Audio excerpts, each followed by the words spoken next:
கடமைகளை நிறைவேற்றுவதற்காக நம்மை எல்லாம் ஒன்று குழுமச் செய்திருக்கின்றேன். நல்ல செய்திகளை சொல்லிய வண்ணம் செயல்பட எனக்கும், செவிதாழ்த்தி கேட்கின்ற வண்ணம் செயல்பட உங்களுக்கும் அல்லாஹ் அருள்வாளிப்பானாக. அல்ஹம்துலில்லாஹி ரப்பில் ஆலமீன். அகிலங்கள் அனைத்தையும் படைத்து வளர்த்து பரிபக்குவப்படுத்தி காக்கின்ற ஏக இறைவனாகிய அல்லாஹு ரப்பில் ஆலமீனை நான் போற்றி புகழ்கின்றேன். அவன் ஒரே ஒருவன் தான். அவன் தேவைகளற்றவன், தேவைகளை நிறைவு செய்யக்கூடியவன். அவன் எவரையும் பெறவும் இல்லை, எவராலும் பெறப்படவும் இல்லை. அவனுக்கு ஒப்பாக மிக்காக யாரும் இல்லை, எதுவும் இல்லை. அவனே முதலானவன், அவனே முடிவானவன். மனித அறிவு வீச்சுக்கு அப்பாற்பட்ட மகத்தான ஆற்றல்களை தன்னகத்தே கொண்ட அந்த மாபெரும் நுட்பமான படைப்பாளனை நான் மீண்டும் மீண்டும் போற்றி புகழ்கின்றேன். உயிரினும் மேலான நபிகள் நாயகம் முஹம்மது ஸல்லல்லாஹு அலைஹி வஸல்லம் அவர்களின் மீதும் அவர்களுடைய குடும்பத்தவர்கள் மீதும் அவர்களுடைய தோளோடு தோளூட்டி நின்று சத்தியத்திற்கு சான்று பகர்ந்த சத்திய தீனுல் இஸ்லாமிய மார்க்கத்திற்காக, மண்ணுக்கேற்ற மார்க்கத்திற்காக, மனிதர்களுக்கேற்ற மார்க்கத்திற்காக, மனித நேயமிக்க மார்க்கத்திற்காக தங்களை அர்ப்பணிக்க முன்வந்த உத்தம தோழர்களான சஹாபா பெருமக்கள் மீதும், அவர்களை தொடர்ந்து வந்த தாபியீன்கள், தபஉ தாபியீன்கள், இன்னும் அல்லாஹுவையும் இறுதி நாளையும் உறுதியாக நம்பிக்கை கொண்ட அந்த நம்பிக்கையின் அடிப்படையில் செயல்படக்கூடிய நம் அனைவரின் மீதும் அந்த ஏக இறைவனின் சாந்தியும் சமாதானமும் அருளும் அபிவிருத்தியும் என்றென்றும் நின்ற அளவட்டுமாக என்று பிரார்த்தித்தவனாக ஆரம்பம் செய்கின்றேன். அஸ்ஸலாமு அலைக்கும் வரஹ்மத்துல்லாஹி வபரகாத்துஹு. பெற்றோரை பேணுங்கள். பேணப்பட வேண்டியவர்களிலே, உறவுகளிலே மிகவும் பேணப்பட வேண்டிய, கவலையோடு கவனிக்கக்கூடிய உறவு பெற்றோர்கள். பெற்றோர்களை பற்றி அல்லாஹ் குர்ஆனிலே நிறைய சொல்லியிருக்கின்றான். நாம் இந்த உலகுக்கு வருவதற்கு காரணமாக இருந்த தாயும் தந்தையும், தந்தை நமக்காக சிரமப்படக்கூடிய சிரமங்களை எல்லாம் நாம் அறிவோம். தாய் நமக்காக படக்கூடிய கஷ்டங்களை நாம் அறிவோம். அவர்களை நல்ல முறையிலே கவனிக்க வேண்டும். அப்படி கவனித்து வந்தால் அல்லாஹுடைய அருள் நமக்கு கிடைக்கும். அல்லாஹ் கூறுகின்ற திருமறை குர்ஆனிலே, வகதா ரப்புக அல்லா தஅபுது இல்லா இய்யாஹு வபில் வாலிதைனி ஹஸனா இன்னா யப்லுஅன்ன இன்தகல் கிபர அஹதுஹுமா அவ் கிலாஹுமா ஃபலா தகுல் லஹுமா உஃபின் வலா தன்ஹருஹுமா வகுல் லஹுமா கௌலன் கரீமா. உம்முடைய இறைவன் அவனையன்றி வேறு எவரையும் நீர் வணங்கலாகாது என்றும், பெற்றோருக்கு நன்மை செய்ய வேண்டும் என்றும் கட்டளை இடுகின்றன. அவ்விருவரில் ஒருவரோ அல்லது அவர்கள் இருவருமோ உம்மிடத்தில் நிச்சயமாக முதுமையை அடைந்து விட்டால், வயதாகிவிட்டால், அந்த இருவரில் ஒருவரையோ அவர்களை நோக்கி சீ என்று கூட சொல்ல வேண்டாம். அவ்விருவரையும் உம்மிடம் இருந்து விரட்டவும் வேண்டாம். இன்னும் அவ்விருவரிடமும் கண்ணியமான பேச்சையே பேசுவீராக. இன்னும் இரக்கம் கொண்டு பணிவு என்னும் இறக்கையை அவ்விருவருக்காகவும் நீர் தாழ்த்துவீராக. மேலும் என் இறைவனே, நான் சிறு பிள்ளையாக இருந்தபோது என்னை பரிவோடு அவ்விருவரும் வளர்த்தது போல் நீயும் அவர்கள் இருவருக்கும் கிருபை செய்வாயாக என்று உம்முடைய ரப்பிடத்தில் பிரார்த்திப்பீராக. வஹ்பித் லஹுமா ஜனாஹ துல்லி மினர் ரஹ்மதி வகுர் ரப்பி ரஹம்ஹுமா கமா ரப்பயானி ஸகீரா. ஆக இந்த அளவுக்கு அல்லாஹ் சொல்லுகின்ற பறவைகள் இருக்கிறதே, அது கூடு கட்டும், சிரமப்பட்டு தன்னுடைய அழகால் எடுத்து வந்து அழகான முறையிலே கூட்டை கட்டும், முட்டையிடும், குஞ்சு பொரித்த பிறகு அந்த குஞ்சிக்கான உணவை கொண்டு வந்து ஊட்டும். பறவை இறக்கை முறைக்க ஆரம்பித்து விட்டால் அது கவனிப்பெல்லாம் மறந்து பறக்க ஆரம்பித்து விடும். அதனால்தான் அல்லாஹ் இங்கே ஓமையாக கூறுகின்றான், இன்னும் இரக்கம் கொண்டு பணிவு என்னும் இறக்கையை அவ்விருவருக்காகவும் நீர் தாழ்த்துவீராக. பிள்ளையாக இருக்கும்போது ஈ கடிக்காம எறும்பு கடிக்காம, பிள்ளைக்கு ஒரு நோய் என்று சொன்னால் அந்த நோய் வந்த பிள்ளையை விட பெற்றோர்கள் வாடக்கூடியவர்களாக இருப்பார்கள். அந்த பிள்ளைக்கு நல்ல சுகம் ஏற்படுற வரையில் இவர்கள் நோயாளி போல, இவர்களுக்கு ஒரு பெரிய வியாதி வந்தது போல கவலையால் வாடுவார்கள். ஆக இப்படி சிறுக சிறுக அவர்களை வளர்த்து பெரியவர்கள் ஆகிவிட்டதும் அவர்களுடைய பாதையை அவர்கள் பார்த்து கொண்டு அவர்களுடைய துணையை அவர்கள் தேடிக்கொண்டு சென்றுவிடக் கூடாது. பகுத்தறிவு படைத்த நீங்கள் பெற்றோருக்காக இரக்கம் கொண்டு பணிவு என்னும் இறக்கையை நீங்கள் தாழ்த்த வேண்டும். ஏனென்றால் உங்களால் இப்பொழுது பறக்க முடியும், அவர்களை விட்டுவிட்டு ஓட முடியும், அல்லது வேறு ஏதாவது ஒரு இடத்திலே அவர்களை கொண்டு போய் சேர்க்க முடியும். அல்லாஹ் இந்த இடத்துல சொல்றாங்க, இன்னும் இரக்கம் கொண்டு பணிவு என்னும் இறக்கையை அவ்விருவருக்காக உன்னை தாழ்த்துவீராக. மேலும் என் இறைவனே, நான் சிறுபிள்ளையாக இருந்தபோது என்னை பரிவோடு பாசத்தோடு அவ்விருவரும் வளர்த்தது போல் நீயும் அவர்கள் இருவருக்கும் கிருபை செய்வாயாக என்று நீங்கள் பிரார்த்தியுங்கள் என்று சொல்லுகிறார். அவர்களிடத்திலே கனிவோடும் பணிவோடும் நல்ல வார்த்தைகளை பேசிதான் நாம் நடந்து கொள்ள வேண்டும். சீ என்ற வார்த்தை கூட சொல்லிவிடக்கூடாது. அவ்விருவரையும் உம்மிடம் இருந்து விரட்டவும் கூடாது என்று அல்லாஹ் கூறுகின்றார். ஆக அந்த அளவுக்கு பெற்றோர்களுக்கான தகுதி இருக்கிறது. பிள்ளைகள் அவர்களை கவனித்தால் அல்லாஹ் அவர்களை கவனிப்பார். பிள்ளைகள் கேட்பாருடைய பேச்சை கேட்டுக்கொண்டு முதியவர்களான வயோதிகர்களான அவர்களை கொடுமை செய்தால், அல்லது இப்பொழுதெல்லாம் ஒரு காலத்திலும் இல்லாமல் இருந்த முதியோர் இல்லங்கள் எல்லாம் திறந்து வைக்கப்பட்டிருக்கு, அங்கே கொண்டு போய் சேர்ப்பதும் அவர்களை உயிருடன் கொள்வதும் சமம்தான்.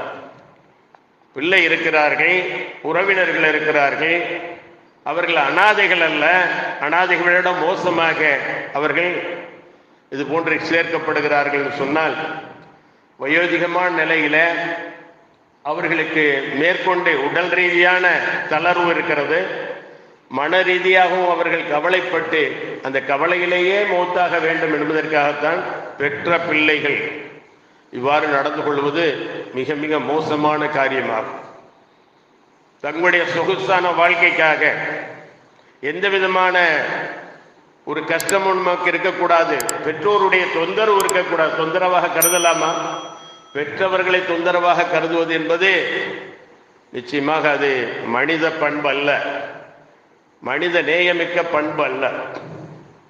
பெற்றவர்களுக்கு அந்த அளவுக்கு நபி ஸல்லல்லாஹு அலைஹி வஸல்லம் அவர்கள் கூறுகிறார்கள். ஒரு நபித்தோழர் வந்து கேட்கிறார், நேசம் காட்டி பாசம் காட்ட உறவுகளிலே மிகச்சிறந்த உறவு எது, எனக்கு அறிவித்து தாருங்கள் அல்லாஹ்வுடைய தூதரே என்று. உனது தாய். இரண்டாவதாக கேட்கிறார், உனது தாய். மூன்றாவதாக கேட்கிறார், உனது தாய். நான்காவதாக கேட்கிறார், உனது தந்தை என்று சொல்கிறார். ஆக அந்த அளவுக்கு முக்கியமானவர்களான தாயும் தந்தையும் நம்மால் எந்த நிலையிலும் புறக்கணிக்கப்பட்டு விடக்கூடாது. அவர்கள் கவலைப்படக்கூடிய விதத்திலே எந்த ஒரு செயலையும் நாம் செய்துவிடக்கூடாது. நபி ஸல்லல்லாஹு அலைஹி வஸல்லம் அவர்கள் பிறக்க முன்னே தந்தை இழந்து பிறந்த 6 வருடத்திலே தாயை இழந்தார்கள். ஆனால் தந்தையுடைய தாயுடைய அருமை பெருமைகளை எல்லாம் அவர்கள் தங்களுடைய தோழர்களுக்கும் நமக்கும் சொல்லி சென்றிருக்கின்றார். தந்தையுடைய திருப்தியிலேதான் அல்லாஹுடைய திருப்தி இருக்கிறது, தந்தையுடைய மகிழ்ச்சியிலேதான் அல்லாஹுடைய மகிழ்ச்சி இருக்கிறது என்கிறார்கள். அப்ப எந்த அளவுக்கு தந்தையுடைய சொல் முக்கியமானதாக இருக்க வேண்டும். உமர் ரலியல்லாஹு அன்ஹு அவர்கள் அப்துல்லாஹ் இப்னு உமர் ரலியல்லாஹு அன்ஹு அவருடைய தந்தை. அப்துல்லாஹ் இப்னு உமர் ரலியல்லாஹு அன்ஹு அவருடைய மனைவியை உமர் ரலியல்லாஹு அன்ஹு அவர்களுக்கு பிடிக்கவில்லை, மாமனாருக்கு பிடிக்கவில்லை மருமகளை. அந்த பெண்ணை நீ விவாகரத்து செய்துவிடு என்கிறார்கள். ஆனால் அவர்களுடைய மகனாருக்கு மனைவியை பிடித்திருக்கிறது, அவரோடு சேர்ந்து வாழ விருப்பப்படுகிறார்கள். தந்தையுடைய சொல்லை கேட்கவில்லை. உடனே நபி ஸல்லல்லாஹு அலைஹி வஸல்லம் அவர்களிடம் உமர் ரலியல்லாஹு அன்ஹு அவர்கள் போய் சொல்கிறார்கள், என் மகனை நான் இவ்வாறு சொன்னேன், அவன் கேட்கவில்லை என்று. நபி ஸல்லல்லாஹு அலைஹி வஸல்லம் அவர்கள் அப்துல்லாஹ் இப்னு உமரை அழைத்து, உன் தந்தை சொல்படி கேள், அவர் வேண்டாம் என்கிறாரா, அந்த பெண்ணை வேண்டாம் என்று சொல்லிவிடு. அந்த அளவுக்கு ஒருவர் வருகிறார், என்னுடைய தந்தை என்னுடைய பொருளாதாரத்தை என்னிடம் கேட்காமல் எடுத்து விட்டார். அதற்கு சொல்லுகிறார்கள், நீயும் உன்னுடைய பொருளும் அவருக்கு உரியது. ஆக அந்த அளவுக்கு தந்தைக்கு முக்கியத்துவம் இருக்கிறது. இப்பொழுது நாம் சேர்ந்து வாழக்கூடிய மனைவிமார்களை புறந்தள்ள வேண்டியதில்லை, வேண்டாம் என்று சொல்ல வேண்டியதில்லை. நல்ல முறையிலே அவர்களோடு வாழ்க்கையை வாழ்ந்து கொண்டு தந்தைக்கு செய்ய வேண்டியதை, தாய்க்கு செய்ய வேண்டியதை தவறாமல் செய்ய வேண்டும். ஒரு ஜும்மாவிலே, இது போன்ற ஜும்மாவிலே நபி ஸல்லல்லாஹு அலைஹி வஸல்லம் அவர்கள் மிம்பரின் மீது ஏறுகின்றார்கள், 3 ஆமீன் சொல்கிறார்கள். நபி தோழர்களுக்கெல்லாம் ஆச்சரியமாக இருக்கிறது, எப்பொழுதும் இப்படி மிம்பரிலே ஏறும்போது சொல்ல மாட்டார்களே, இப்பொழுது 3 ஆமீன் ஆமீன் ஆமீன் என்று சொல்லுகிறார்களே என்று ஜும்மா தொழுகை முடிந்தவுடன் அவர்களிடம் கேட்டார்கள், அல்லாஹ்வுடைய தூதரே, என்றும் இல்லாமல் என்று 3 ஆமீன் சொன்னீர்களே என்று. அதுவா, நான் மிம்பரில் ஏறும்போது ஜிப்ரீல் அலைஹிஸ்ஸலாம் அவர்கள் என்னிடம் வந்தார்கள், வந்து 3 விஷயங்களை சொன்னார்கள், நான் அதற்கு ஆமீன் சொன்னேன். ஒன்று, ரமதான் மாதம் வந்தும் தேக ஆரோக்கியமாக திடகாத்திரமாக இருந்து எவன் நோன்பு வைத்து அந்த நோன்பின் மூலமாக இம்மை மறுமை வெற்றிகளை நன்மைகளை அடைந்து கொள்ளவில்லையோ அவன் நாசமாகட்டும் என்றார்கள். நான் ஆமீன், அப்படியே ஆகட்டும், நோன்பு மாதத்தில் நோன்பு வைக்காதாலாம் நாசமா போகட்டும் நானும் சொன்னேன். அடுத்ததாக, முஹம்மது ஸல்லல்லாஹு அலைஹி வஸல்லம் உங்களுடைய பெயர் சொல்லப்பட்டு எவர் ஸலவாத்து சொல்லவில்லையோ, அல்லாஹும்ம ஸல்லி அலா முஹம்மதின் வ அலா ஆலி முஹம்மத் என்று எவர் சொல்லவில்லையோ அவர்களும் நாசமாகட்டும் என்று சொன்னார்கள். நான் அதற்கும் ஆமீன் என்றேன்.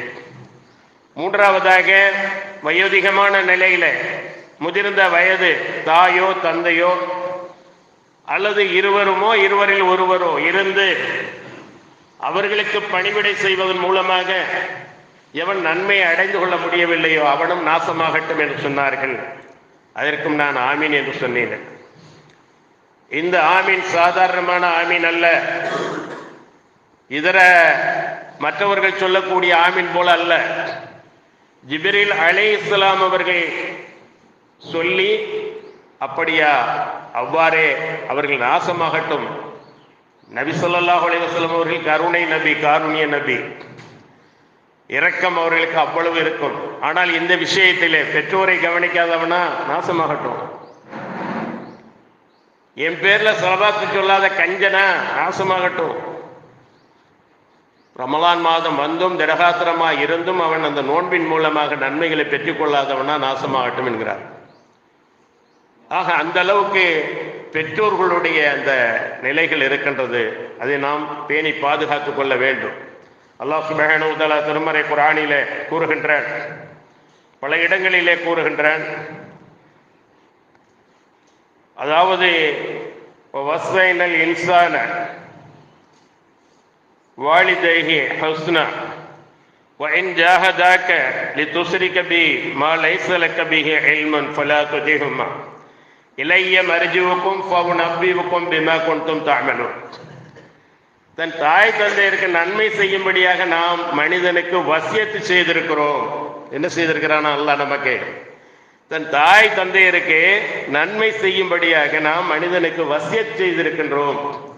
எனினும் மனிதனே, உனக்கு அறிவில்லாத ஒன்றை எனக்கு இணையாக்கும்படி அவ்விருவரும் உன்னை வற்புறுத்தினால் நீ அவ்விருவருக்கும் கீழ்ப்படிய வேண்டாம். என்னிடமே உங்கள் மீளுதல், உங்கள் அனைவரின் மீளுதலும் இருக்கிறது. நீங்கள் செய்து கொண்டிருந்தவை பற்றி அப்போது நான் உங்களுக்கு அறிவிப்பேன். அல்லாஹுக்கு இணைவை, அல்லாஹுக்குள்ள பண்புகள், ஆற்றல்கள், மகத்துவங்கள் மற்றவருக்கும் இருக்கிறது, மற்றவைகளுக்கும் இருக்கிறது என்று அவர்கள் உன்னை எனக்கு இணை வைக்க சொன்னால் அதற்கு நீ ஏற்றுக்கொள்ளாதே. அவர்கள் இணை வைப்பாளர்களாக வாழ்ந்தாலும் கூட, முஷ்ரிக்குகளாக வாழ்ந்தாலும் கூட, பெற்றவர்கள் என்ற அந்த ரீதியிலே அவர்களுக்கு செய்யப்பட வேண்டிய கடமைகள், உஜீவனங்கள், பணிவிடைகள் அனைத்தையும் பிள்ளைகள் செய்ய வேண்டும். அவர் இஸ்லாத்திலையும் இல்லை, ஏக இறைவனை வணங்கவும் இல்லை.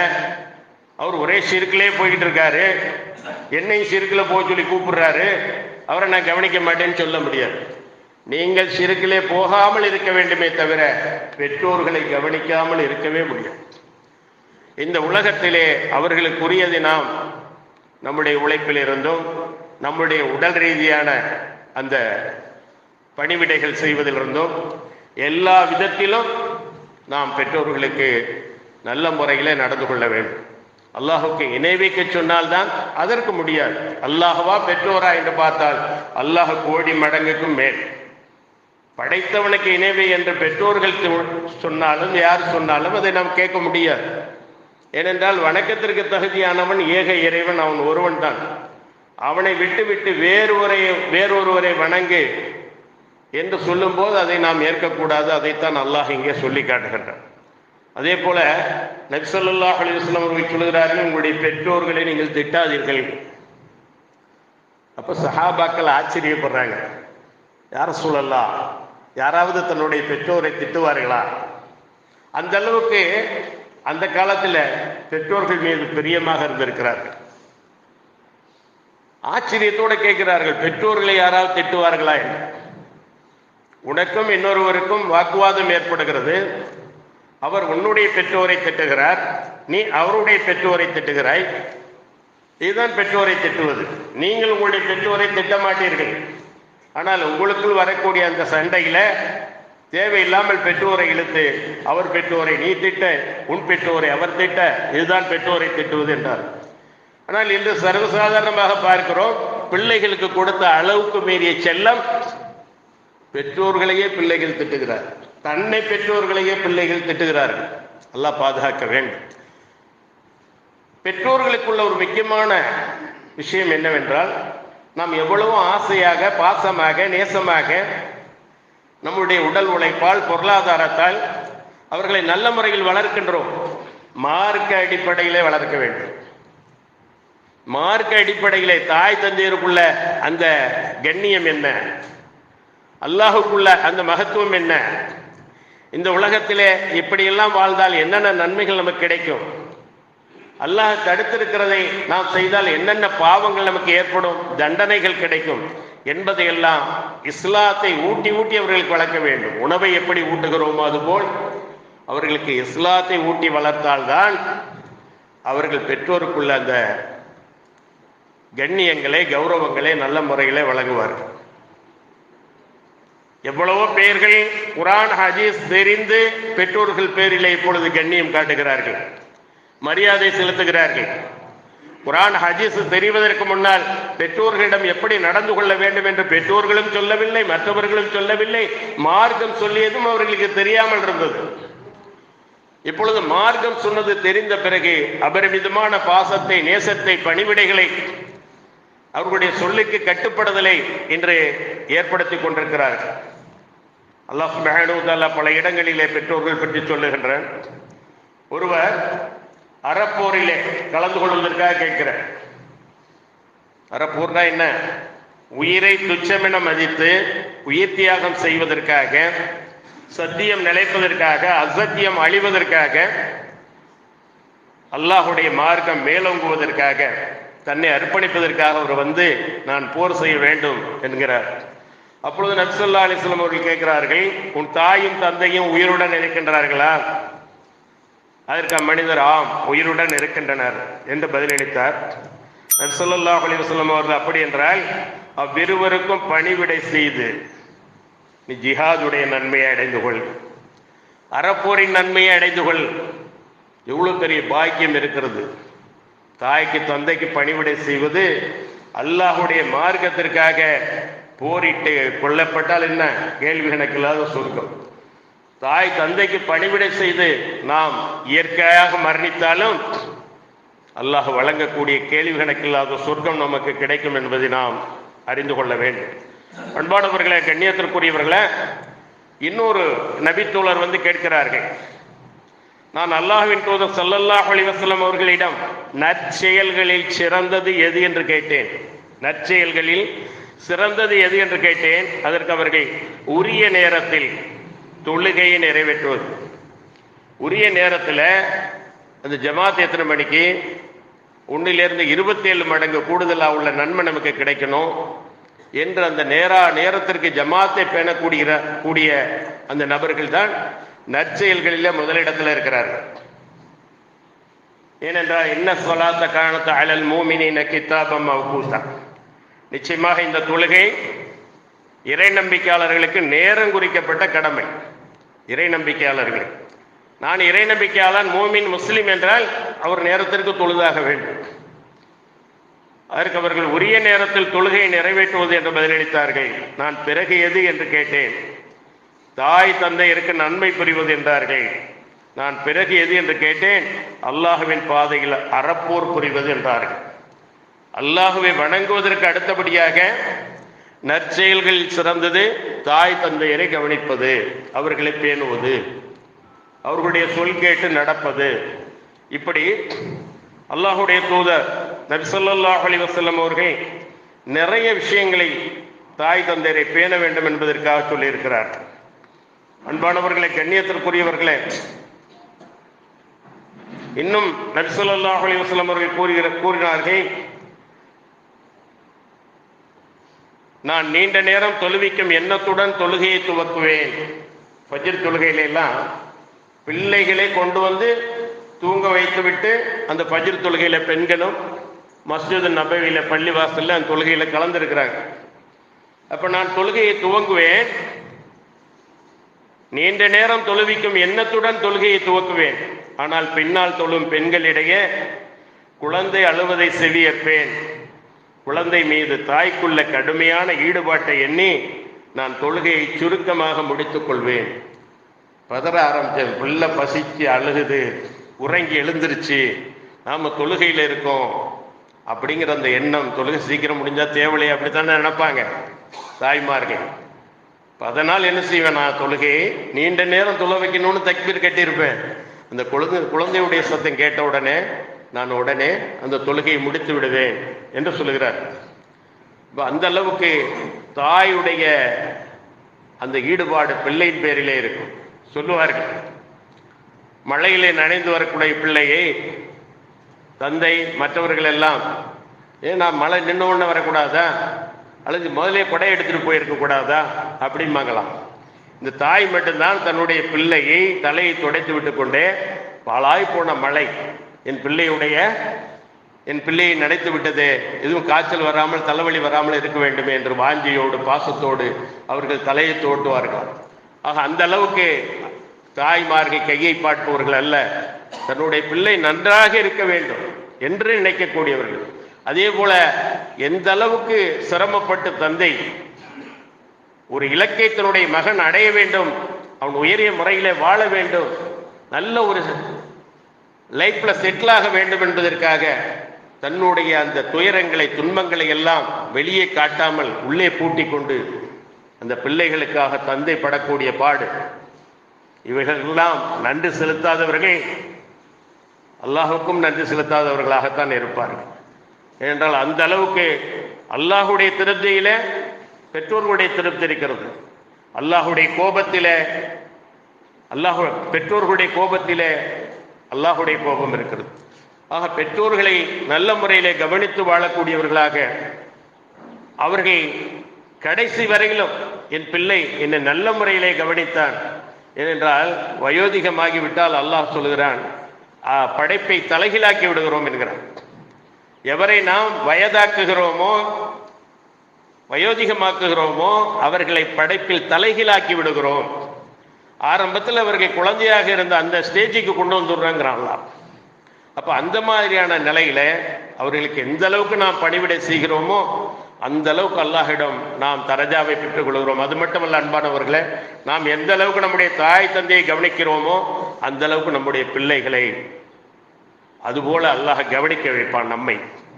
நாம் எந்த அளவுக்கு தாய் தந்தையை உதாசீனப்படுத்துகிறோமோ, அவர்களை விரட்டுகிறோமோ, அவர்களை திட்டுகிறோமோ, ஏசுகிறோமோ அந்த அளவுக்கு நமக்கும் பிள்ளைகள் இருந்து வந்து அவைகளாம் பார்த்து கொண்டே இருப்பார்கள். பிள்ளைகள் அப்பாவை என்ன பேசுறாங்க, ஐயாவை என்ன பேசுறாங்க அப்படிங்கிறது எல்லாம் இந்த பிள்ளைகள் பார்ப்பதோடு மட்டுமல்ல பசுமரத்தாணி போல பதிந்து விடும். ஆகவே நல்ல முறையில தாய்க்கும் தந்தைக்கும் நாம் பணிவிடைகளை செய்யக்கூடியவர்களாக இருந்தால் நம்முடைய பிள்ளைகள் நமக்கும் அதுபோல் செய்யும். அது மட்டுமல்ல, பிள்ளைகளை நல்ல பிள்ளைகளாக மார்க்க சீலர்களாக நாம் வளர்த்தால் நாளை சொர்க்கத்திலே நமக்கு தரஜாக்கள் உயரும். நாங்கள் என்ன செய்தோம், எதற்காக எங்களுடைய தரஜாக்கள் இந்த அளவுக்கு உயர்ந்திருக்கிறது என்று அந்த பெற்றோர்கள் கேட்கும் போது, உங்களுடைய பிள்ளைகள் கேட்ட துவா. ஒரு மனிதன் இறந்து விட்டால் தொழவும் முடியாது, பாவம் செய்யவும் முடியாது, அவ்வளவுதான். ஆனால் இறந்த பிறகு மூன்று விஷயங்கள் வரும் என்று நபி ஸல்லல்லாஹு அலைஹி வஸல்லம் சொன்னாங்க. ஒன்று சதகத்துல் ஜாரியா, நின்று இழைக்கக்கூடிய தர்மம். அவர் இறந்த பிறகும் அந்த தர்மம் நடைமுறைப்படுத்தப்பட்டு கொண்டிருந்தால் அதன் மூலமாக அவருக்கு நன்மை போய் கொண்டிருக்கும். பயனுள்ள கல்வி, அந்த கல்வி கற்கப்படும் காலமெல்லாம், கற்றுவிக்கப்படுகின்ற காலமெல்லாம் கற்பவருக்கும் கற்றுவிப்பவருக்கும் நன்மை குறையாமல் அதற்கான ஏற்பாடு செய்த இவருக்கும் நன்மைகள் போய் கொண்டிருக்கும். மூன்றாவதாக சாலிகான பிள்ளைகள் கேட்கக்கூடிய துவா. அப்படிப்பட்ட சாலிகான பிள்ளைகளாக நாம் அவர்களை வளர்த்தால் இம்மையிலும் நமக்கு உகந்தவர்களாக இருப்பார்கள், மறுமையிலும் நமக்காக பிரார்த்திப்பார்கள். அத்தகைய நன்மக்களாக வல்லல்லாஹ் உங்களையும் என்னையும் ஆக்கிக்கொள்ள வேண்டும் கேட்டு